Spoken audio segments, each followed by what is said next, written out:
ازيكم يا شباب عاملين ايه؟ يا رب دايما تكونوا بخير وكويسين. جيت لكم فيديو جديد، فيديو سهل وبسيط جدا جدا جدا ان شاء الله عليكم. قبل ما نبدأ الفيديو يا ريت ما تنساش تصلي على النبي عليه افضل الصلاة وازكى السلام، وتذكر الله لا اله الا الله، وتشترك في القناة وتشغل جرس الاشعارات عشان يوصلك كل جديد.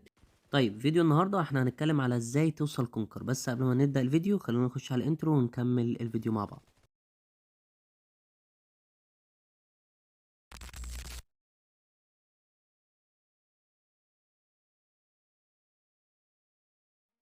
اولا كده يا صاحبي، انت عندك كام نقطة اساسية لازم تعرفهم قبل ما تبدأ توصل كونكر، او قبل ما تبدأ اصلا ترانك على الكونكر. زي مثلا هي النقط الاساسية عندك ازاي. مثلا من ضمن النقط الاساسية، انت هتلعب دو ولا سكواد ولا سولو؟ هترانك على السولو بس، ولا هترانك على الدو بس، ولا هترانك على السكواد بقى بمضمونه، سواء سولو سكواد، دو سكواد، سكواد سكواد؟ تمام.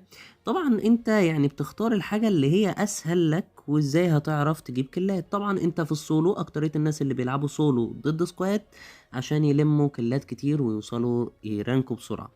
طيب لو دو، طبعا ده انا يعني مش هتكلم على الدو اساسا، لان انت عارف، او كل اللي بيلعبوا بابجي عامة عارفين ان الدو ده لو انت عندك حد من صحابك فاهم لعبك وبتلعبوا مع بعض على طول فهتعرفوا تلعبوا مع بعض. والسكواد طبعا لو انت عندك سكواد كامل، او ممكن تلعب سكواد عشوائي. تمام، بس ما انصحكش بالفكره دي، لان هي اكتريتها اصلا بينزل معاك ناس ما بتعرفش تلعب، فمش هيقدروا يحافظوا على الرانك بتاعك. تمام، بكل المعاني. تاني حاجة ودي من النقط الأساسية، السيرفر. انت هتلعب في سيرفر ايه بالظبط؟ سواء أوروبا أو أمريكا الشمالية أو أمريكا الجنوبية أو KRGB أو الشرق الأوسط عامة. عشان تبقى فاهم، انت لازم تبعد عن الشرق الاوسط واوروبا. ليه بقى الكلام ده؟ لان اوروبا احنا عارفين ان تلات ارباعها هاكات، والشرق الاوسط نفس النظام وفي ناس بتكمبر كتير. تمام. واحنا كمصريين بسم الله ما شاء الله مالين اوروبا، سيرفر اوروبا، وفي نفس الوقت احنا بقينا بنعمل اللي الاتراك كانوا بيعملوه. ده بالعكس احنا اللي علمناهم. تمام، فبلاش، ما انصحكش خالص سيرفر اوروبا. طيب ايه يا عم السيرفر اللي انت تنصحني بيه؟ هو عندك تلات حاجات، تلات سيرفرات بالظبط. اولهم كوريا. اولهم كوريا اللي هي KRGB. تمام، لان ده بيكون فعلا فيه اللي هو تلات ارباع اللعيبه اللي موجودين فيه اصلا ما بيعرفوش يلعبوا. يعني ده يعتبر ناس لسه محمله اللعبه جديد وداخلين يلعبوا كده عادي صباح الفل يعني. اما امريكا الجنوبيه وامريكا الشماليه نفس النظام هي كده. اما سيرفر اوروبا والشرق الاوسط لا، ما انصحكش خالص خالص. لان انت يعني انا عايز اقول لك ان انت فعلا فعلا فعلا هتنزل قصاد ناس محترفه، وفي نفس الوقت هتنزل قصاد هاكات. يعني انت يعني مش هتعرف تفرق ما بين الاتنين، مش هتعرف تلعب في نفس الوقت.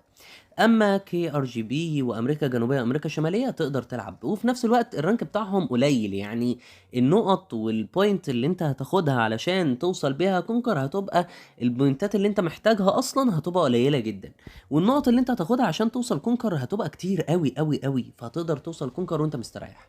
فده اللي انصحك بيه. طيب ايه تاني من النقط؟ اماكن النزول.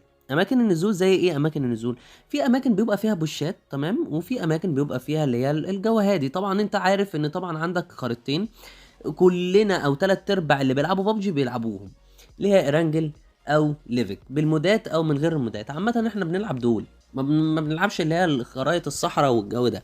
طيب اماكن النزول، في اماكن نزول زي مثلا اللي هي اماكن المودات، دول تبعد عنهم لو انت مثلا بتلعب سولو.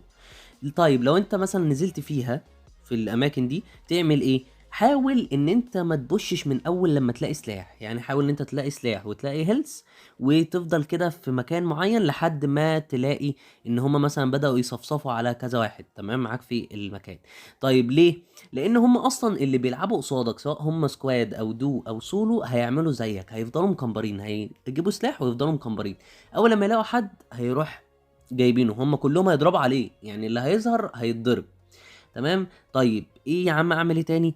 في اماكن نزول بقى بتبقى هاديه، انت تقدر طبعا تنزل فيها وترانك بقى بطريقه كده، تشغل اغاني كده، تشغل اغنيه كده وتروق على نفسك، تشرب كوبايه شاي وتقعد كده وانت بتلعب ده كله. تمام، ما يفرقش معاك اي حاجه. طيب امتى تاني؟ امتى تبوش وامتى تكمبر؟ طيب تبوش امتى؟ لو انت في اخر الجيم، يعني لو انت خلاص انت معاك عدد كيلات حلو وفي اخر الجيم وفاضل مثلا زونين مثلا، اللي هي ايه زونين دي، اللي هي جمع زون، تمام؟ الزون اللي قبل الاخيره والزون الاخيره، تمام؟ فدول خلاص بقى انت تبوش، يعني خلاص انت كده كده سواء خسرت او كسبت الجيم فانت كده كده واخد نقطك ومستريح. اما في اول الجيم ما انصحكش ان انت تبوش خالص نهائي، لان اكتريتهم هيبقوا عاملين زيك، وفي نفس الوقت هيبقى في حد مكمبر لك كده 2 3 4 مكمبرين، فانت يعني بسم الله ما شاء الله عليه عوض ومنه العوض، وممكن تكسر التليفون ويبقى انت ما استفدتش اي حاجه.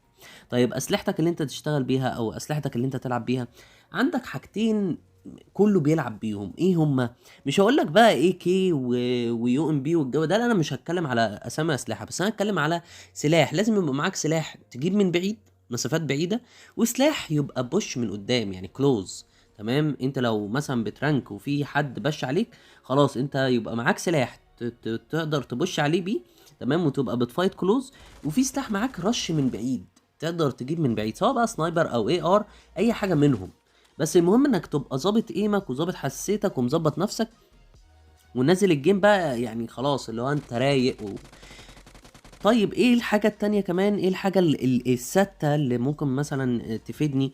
هي عدم التوتر، انك ما تتوترش. انت داخل اللعبة دي لعبة يا جدعان، يعني انا عايزكم بس ان انتوا تبقوا شايفينها ان هي لعبة، مش شايفين ان دي مثلا لا لو مت خلاص. لا يا عم والله دي لعبة، مجرد لعبة، كلنا بنريح من اي حاجة تانية خارجية في اللعبة دي، فخلاص يعني انت فكر فيها ان هي لعبة، ما تتوترش وانت بتفايت او انت مثلا قاعد، ما تتوترش، تمام؟ وفي نفس الوقت ما تملش، ما تتوترش وما تملش، تمام؟ ف دي شوية نصايح كده، يا رب بس يكون الفيديو فادك بأي حاجة. فلو انت استفدت ما تنساش تشترك في القناة، تشغل جرس الإشعارات عشان يوصلك كل جديد. وفي نفس الوقت انا هنزل احداث كتيرة وهنزل اكواد حساسية لو انتوا عاوزين، تمام؟ هشرح عن اي حاجة انتوا عاوزينها، فيا ريت. انا عارف ان انا ممكن يكون شرحي مش زي اي حد ما بيشرح وبيفيدك اكتر، وعارف ان انت ممكن ما تكونش استفدت قوي، تمام؟ بس يعني باذن الله باذن الله هتعود على ان انا ابدا شرح كويس، وابقى محضر سكريبتات اكتر، وابقى فاهم في الموضوع اكتر عشان اقدر افيدك وافيد نفسي. فما تنساش وما تبخلش عليا بالاشتراك في القناه، تشغل جرس الاشعارات عشان يوصلك كل جديد، وتعمل لايك للفيديو وتكتب تعليق حلو يحفزني. وما تنساش تصلي على النبي عليه افضل الصلاه وازكى السلام، وتذكر الله، الا بذكر الله تطمئن القلوب، ونشهد ان لا اله الا الله، ونشهد ان سيدنا نبينا محمد رسول الله. السلام عليكم.